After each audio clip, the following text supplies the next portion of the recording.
এবছর একই সাথে অনুষ্ঠিত হচ্ছে দুইটি বিশ্বকাপ, একটি হচ্ছে নারী টি-20 বিশ্বকাপ, অপরটি হচ্ছে ফুটবল ওয়ার্ল্ড কাপ। দুইটি একসাথে একই বছর একই সময়ে অনুষ্ঠিত হচ্ছে।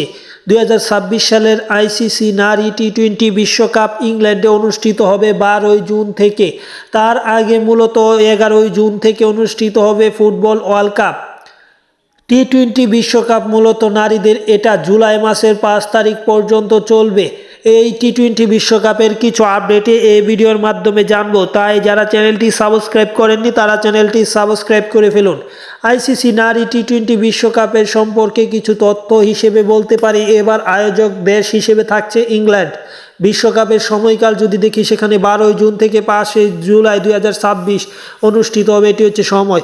দল সংখ্যা 12টি। এবার এই প্রথমবারের মতো নারী টি-20 বিশ্বকাপে দল সংখ্যা 12টি হচ্ছে, কেননা তার আগে প্রত্যেকবারেই দল সংখ্যা ছিল 10 জন।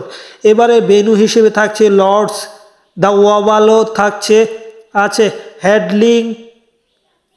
হেডিংলি, ওল্ড ট্রাফোর্ড সহ আরও কয়েকটি স্টেডিয়াম। সব কিছু মিলে এবারের টুর্নামেন্টে তেমন আকর্ষণীয়তা বা তেমন উত্তেজনা ছড়াতে পারবে না, কেননা একসাথেই ফুটবল ওয়ার্ল্ড কাপ, যেহেতু মেক্সিকো, কানাডা এবং যুক্তরাষ্ট্রে ফুটবল ওয়ার্ল্ড কাপ অনুষ্ঠিত হচ্ছে, ঠিক একই সময়ে ইংল্যান্ডে অনুষ্ঠিত হচ্ছে মূলত নারী টি-20 বিশ্বকাপ।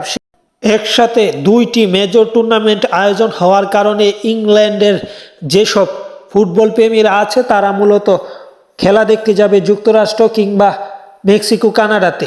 অপরদিকে যদি আমরা বলি, বাংলাদেশ, ভারত যে সাবকন্টিনেন্টের মানে সাফের দেশগুলো আছে, এই দেশগুলোতে যদি নারী টি-20 ওয়ার্ল্ড কাপ অনুষ্ঠিত হলে তাহলে কিছুটা জনপ্রিয়তা থাকতো, কিন্তু এবার সেই জনপ্রিয়তা এবং রং দুটোই হারাবে এই টি-20 বিশ্বকাপ।